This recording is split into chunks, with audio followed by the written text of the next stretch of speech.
Welcome to OkState Daily. Casey Porter here. So glad that you decided to tune in.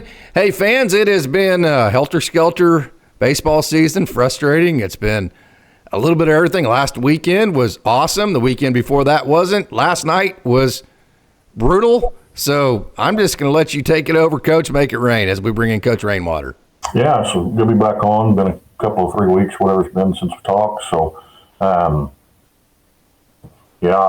I think you summed it up pretty well there. Just kind of frustrating at times, and what you see how this team is, they have the potential to be really good, and they have the potential to ugly it up sometimes, and so, like I said, this weekend was good to see them play well and sweep Kansas State, and then turn around on last night and have a lot of errors and strike out 19 times and that sort of thing. So, I think one thing that you can, if people really pay attention to coaches when they talk at press conference or something, yes, if you pay attention, especially early in the season, you can pick up on what coaches are concerned about with their team. What they're good at highlighting the good, but subliminally sometimes you can kind of pick up on what their concern is. And we've talked about this in the exactly like OkState Daily, the way that we cover things. Yeah, and we've talked about this throughout this season. One of the things that Coach Holliday mentioned early on the season was the competitive endurance, right? Yes. And to me, I think, having not talked to Coach Holliday or anything like that, just me kind of analyzing, I think that's something that he was a concern going into the season, that he thought this was a really good offensive club if the club was healthy, but he had some concerns about the competitive endurance, and I think you're seeing that, right? You play really well this weekend and sweep Kansas State, and then you turn around and essentially lay an egg against Oral Roberts, right? And I think that's part of what his concern was and what he was talking about early in the season, about that competitive endurance of going out game after game, whether it's a midweek game, whether it's weekend series, and keeping that competitive edge every inning, every pitch, right? And so that's the frustrating part for the fan base, if you ask me, is that, you see the potential and how they're able to play well, but then you turn around 2 days later and see how they are very capable of uglying it up also. So anyway, I hope they can get into a stretch. Two of the things that we talked about last time was that competitive endurance and also the consistency, right? And I think those two things are hand in hand, obviously, but, just the quicker they can become more consistent defensively, offensively, on the mound, I think you're seeing a little bit of improvement on the mound with them getting a rotation that they feel comfortable with and kind of getting organized with that weekend rotation. But, how good this team could be if they can put all three phases together. Mm-hmm. So let me take the gloves off a little bit, and I think anybody that knows me, follows OkState Daily, I'm very thankful for the success that Josh has had at OSU. But OSU baseball doesn't have to be good just because of O-Break, just because of whatever. It's been 40 years since we've been a blue blood type of program. It's been that long. So I say that to say, big supporter of Josh. I love Rob. I defend Rob at every turn. Okay, but I'm going to say that. Okay, last night Ian Doherty hits the home run, and you're like, okay, this game has just totally sucked. I've not enjoyed watching 1 minute of this game. It's felt like we've been swimming upstream the entire game, like the whole season's felt like we've been swimming upstream. Yeah. And here we are. We finally hit a home run to pull within one. It looks like we have a really good chance to pull victory out of the jaws of defeat. And we don't put in Mario. I mean, I know he did after the one hitter, but it's like you have Mario and Ryan ready to go. You finally get back to where you have a chance to win the game. That's not enough urgency for me. This team right now, in my opinion, they have their backs against the wall. They're on life support. Every decision that's made at this point can't be process-based. It can't be, well, let's see what this guy can do. Well, let's see what it has to be, no, who's my best dude that can help me win these next 2 innings and try to salvage a victory on a Tuesday night that we desperately need. I love Rob, but just at times throughout the past, we don't know who our number one starter is until last weekend. We don't bring Sean into the rotation until last weekend. He's been a starter his entire career in college. It's pretty obvious to see that he wants to be a starter. He's good at it. And so the starting rotation on the weekends has been a cluster. Tuesday nights are clusters. Our bullpen's a cluster. I love Rob, but I just can't figure out what the plan is here. Am I being too hard here, or am I just being a fan and venting too much? No, I think those are all legitimate concerns. And to me, it's summed up with paralysis by analysis. Yes. Right? And you even hear Tom Holliday on the TV talking about how analytics a lot of times gets in the way, right? Just make OSU's in a spot now where if you have the opportunity to win, you got to win that game. You have to win. You have to bring in Mario. Beating Oral Roberts on a Tuesday night isn't going to do anything to get you into the rankings or improve your RPI, but not beating them could drastically affect it, right, in a negative way, in my opinion. I don't know if how accurate that is, but from the optics of it, beating Oral Roberts, on paper, OSU should beat Oral Roberts, right? It doesn't matter if we're playing in Houston and the people announced on it. The people that have known OSU baseball, that have coached in the past or played in the past and now are announcers or whatever the case on TV broadcast, ESPN Plus, whatever the case is, they still view OSU as OSU when they played them or coached against them, yes, right? And on paper, OSU should beat Oral Roberts, right? Just because of the brand, right?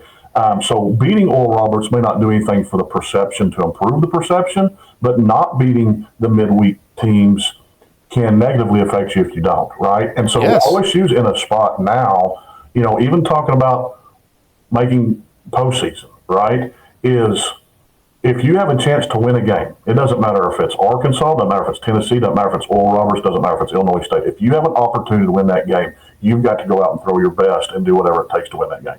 So I don't think anything that you're saying is out of bounds, and it's a legitimate concern and it's a legitimate point. I think a lot of times, and we talked about it even a little bit last year, that sometimes there's so much information out there. There's so much analytics out there that you have access to.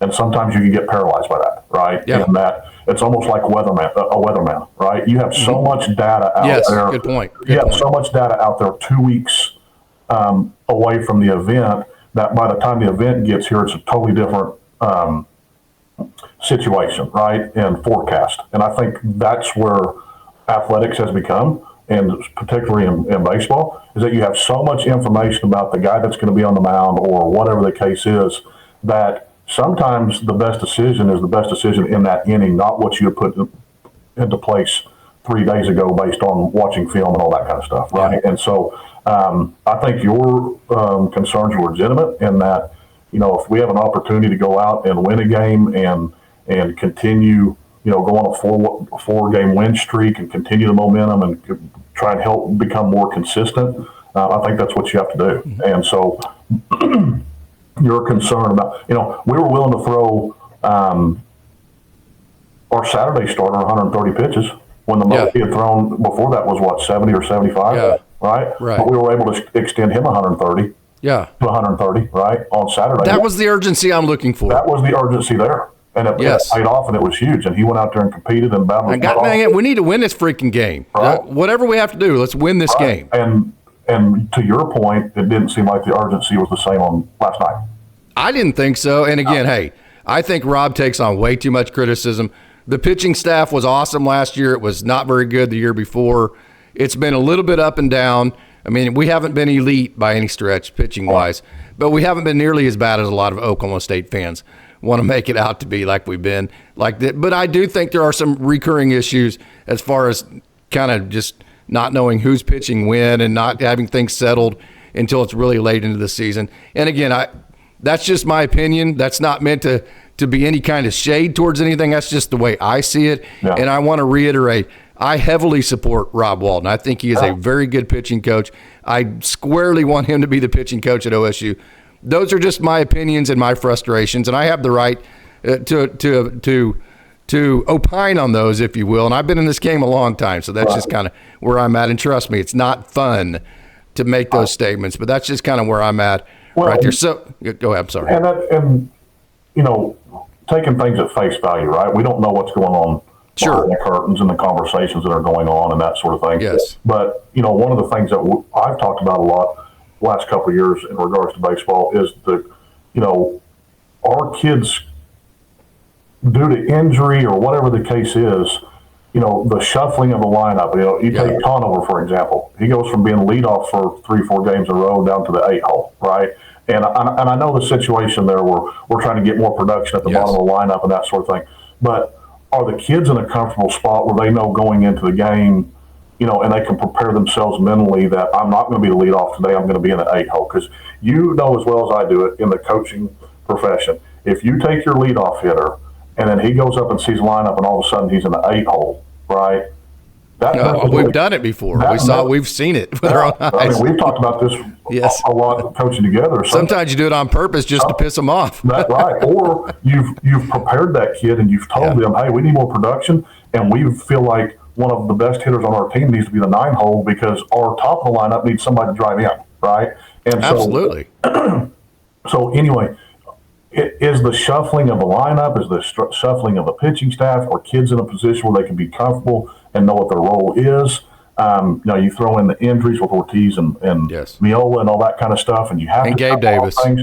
But at some point in time, and you say Gabe Davis. My deal on Gabe Davis is I don't, and after I say this, I'm also going to quantify it by that's the reason why I'm sitting in this chair and I'm not coaching Division I baseball. But is Gabe Davis not being 100% and not being able to throw, does it really change our rotation and pitching staff and our bullpen that much? You know what I mean?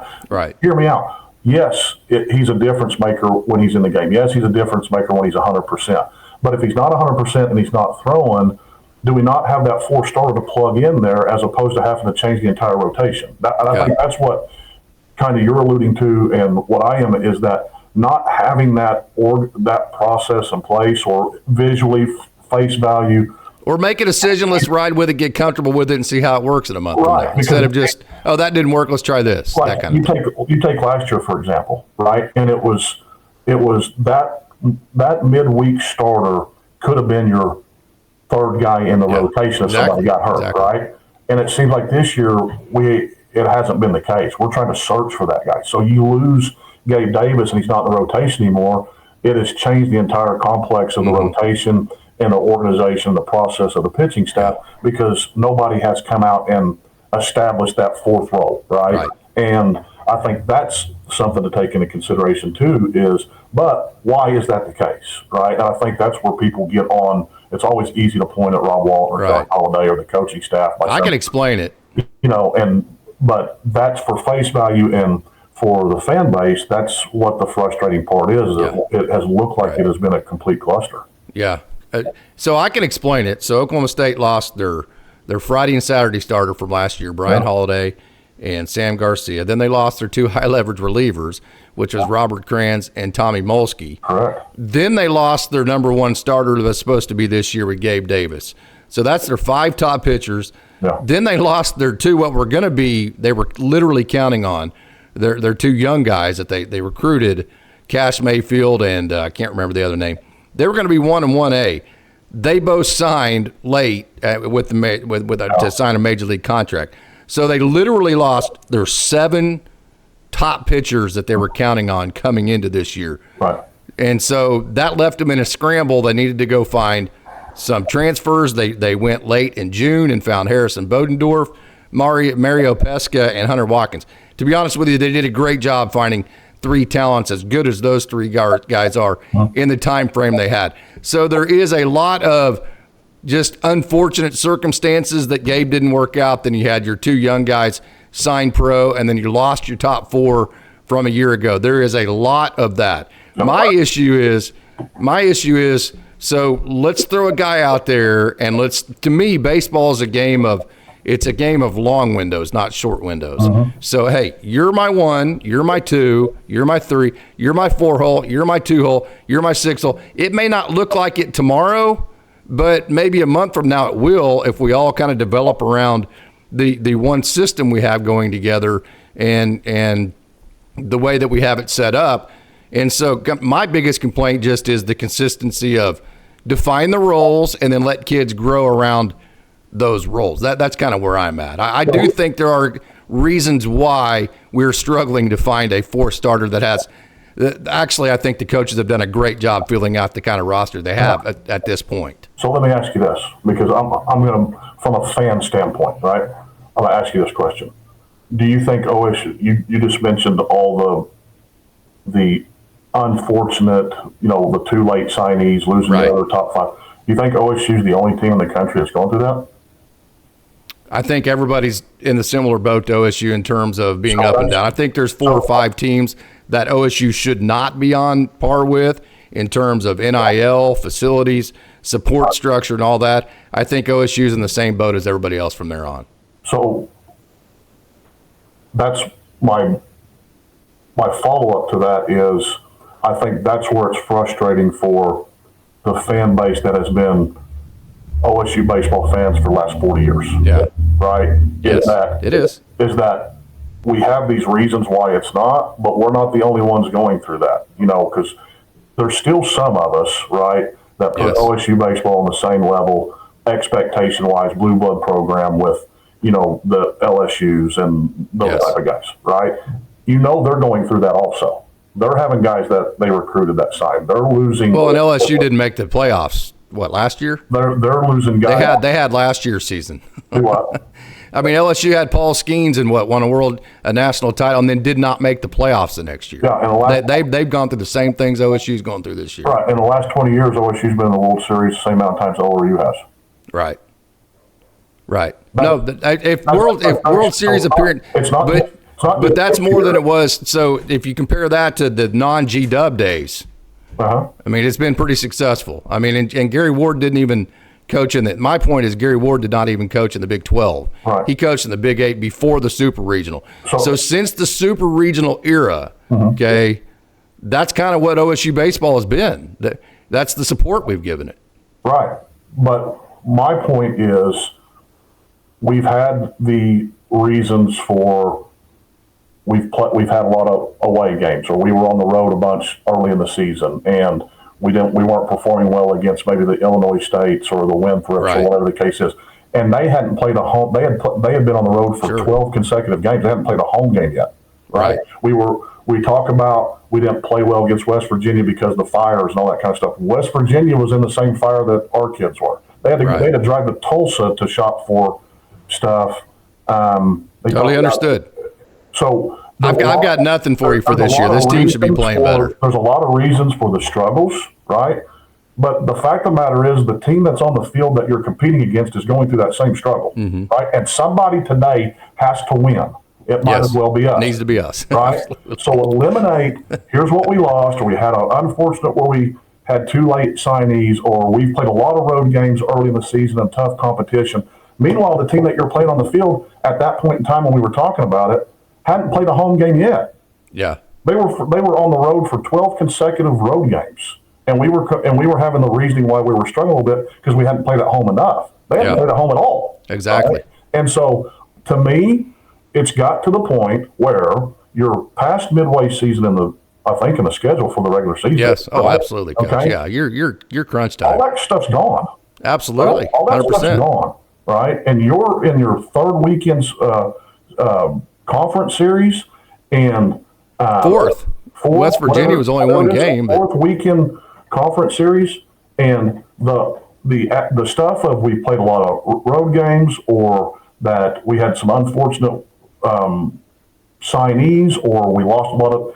That's all done. You had all fall, and you've had the first part of the spring to get that figured out. Okay. The fact of the matter is, you're stepping on the field, you're crossing the white line, you're putting cleats on, and walking up to the plate with a bat, the same as the other team that is there. Okay. Everybody's got a reason. Everybody's got an excuse to explain their losses, whether it's OSU or anybody else. Right. Everybody's got a reason for why they're not performing well. Right. It's time for everybody to start finding a reason to win. Right. Yes. Instead of looking Instead of looking for a reason why we're not performing well, let's figure out a way to win. Yeah. Right? And it shouldn't be that difficult, in my opinion, to have the competitive edge against the Oral Roberts that you see year in and year out, right? And there's starting to be a trend. ORU has won 7 of the last 11 games against OSU when they played, right? It's and a Bermuda Triangle. And it is. It's those trap games that we talk about and all that kind of stuff. The difference between the good teams and the great teams are the ones that figure it out and find a way to win. Correct. Okay. Correct. And I think where the frustration with OSU fans is OSU baseball fans aren't just OSU baseball fans for the last couple of years. They've been fans for 40 years. Right. Right. You and I have been OSU baseball fans since the day we were born. Right. We remember the good times. We still have that expectation. We still hold OSU baseball in that same regard. You know that Josh Holliday does also, and you know that Rob Walton does also, right? Right. And there's not two better people to be in the position they're in for OSU baseball that have the passion. Even Josh said himself on one of the interviews you had that having that success is wonderful. It's magnified 10 times when it's OSU, right? Yeah. He used those words, right? That's how important it is to them. Nobody's questioning the importance and the amount of time and the knowledge that Coach Holliday and Coach Walton have. But the kids, when they step on the field, have to start figuring out how to get it done, right? Yeah. Us having the loss in the pitching staff from last year has nothing to do with how 4 throwing errors last night. No, nothing. Not anything. No. Us losing 7 of our top 7 pitchers / recruits from last year has nothing to do with striking out 19 times last night. Okay? I totally agree. So let's stop, and I'm not you and I. I'm talking about understood. Understood. Everybody across the board. 100%. There's no defense for this year. None. Stop looking at the reasons why we're not performing well and start figuring out a way to stink and win and be consistent in the winning. Like you did this last weekend. And be consistent in that competitive endurance that Coach Holliday has talked about, right? Which obviously, to me, seems like since how that was a early on conversation, he had concerns going into whether they were going to have that or not, right? Yeah. And no matter where you're placed in the lineup, get the job done. Put the ball in play, right? Even with Kansas State, right? A team that struggles defensively, right? Put the ball in play, right? Quit striking out. It's like I tell my own son, and he took it too serious last night when he got fisted 3 times. But I've always told him, I would rather you fist it back to the pitcher as opposed to strike out looking. Right? Not really, but yes. Not really. But then he does it 3 times last night. Like, dadgum. My fault. Turn the stinking bat around so you can at least hit it on the barrel. You know, hold the barrel of the bat so maybe you hit it on the barrel. You know, and after the game, I was like, well, I have told you that's better than striking out. But not when you're ahead in the count 2-0. Yeah, right. Don't get fisted when you're 2-0. Anyway, back to what we were talking about is I think – well, I know we're in a part of the season where all that gets thrown out the window. We're not in a different situation, in my opinion, than other people around the country, right? When it comes to a few injuries, when it comes to losing pitching staff, the difference between the good teams and the great teams are the ones that bring in the quality talent and the kids go out there and perform. Okay? Yep. It's about outcomes, right? It doesn't matter whether you're talking about education, doesn't matter talking about athletics, doesn't talk about your workforce. You're going to be assessed, right, based on your outcomes. People, the perception that you're going to get results is the results and the outcomes. Yeah. Right? And it's time for the kids to step up to the plate, cross the white line, and step on that mound every time, not every once in a while. Every time. Results on a consistent basis. Right? You've been coached to do it. Right? You've been recruited to a blue blood program. Right? Take pride in wearing the orange and black, right? Take pride in Orange Crush Sunday, right? Take pride in not just beating the good teams, but beating the teams in the midweek that you should be beating, right? Making routine plays, putting the ball in play, playing baseball the way you're supposed to play. On a consistent basis. Yes, consistently, every night. I won't even say consistency, every stinking night. I mean, you're going to have bad nights, but still, every time. Nobody's asking you to go out and have never make an error. Right. All right. Nobody's saying don't ever strike out.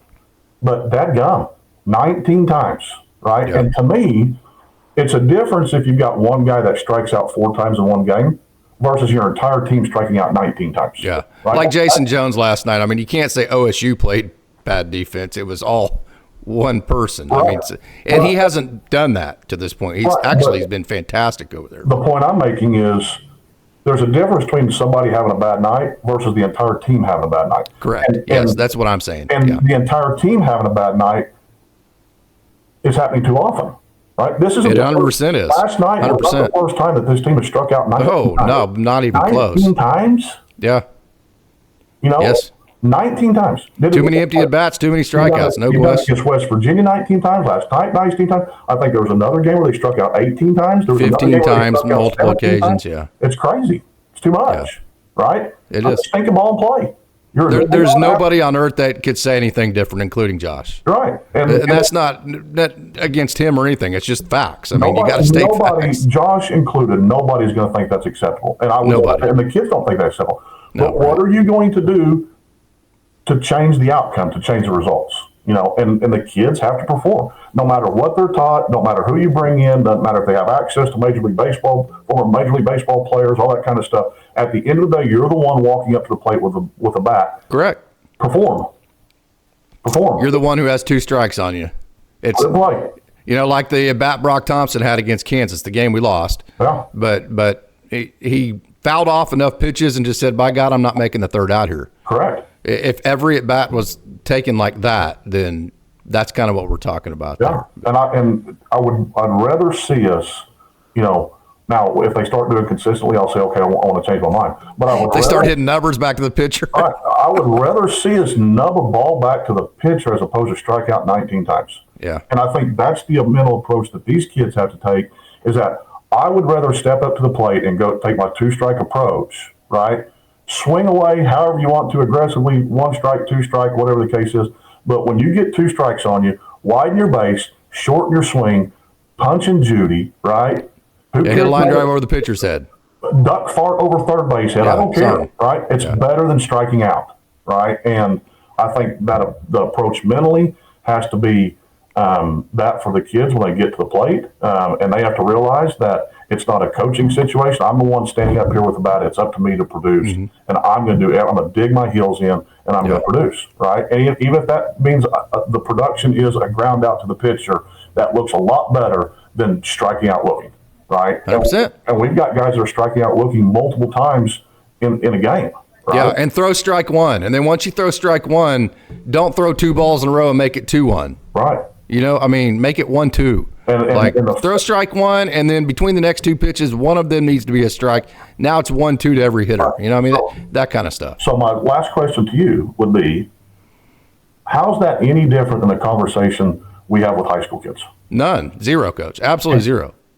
That means we're just talking about playing the game of baseball. We're not even talking. I mean, you're saying results. That's fine. But really what you're talking about is play the damn game. I mean, putting the ball in play, making routine plays, throwing strike 1, and then throwing 1 strike between the next 2, and doing all. That's not winning and losing. Right. That's freaking playing baseball. So, I mean, that's all that is. How many times have you heard me say it, and I even said it on the last podcast, is that it's not about who you're playing, right? Yes. There's 2 teams that are going to step on the field, 100%. and I totally agree. We're going to find out who's better at playing the game of baseball. We're not playing – last night we were not playing ORU.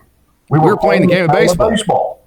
And we lost. And you're not doing it very well. We lost against the game of baseball. And it's not even that ORU was playing the game of baseball very well. It's that you were playing it very poorly.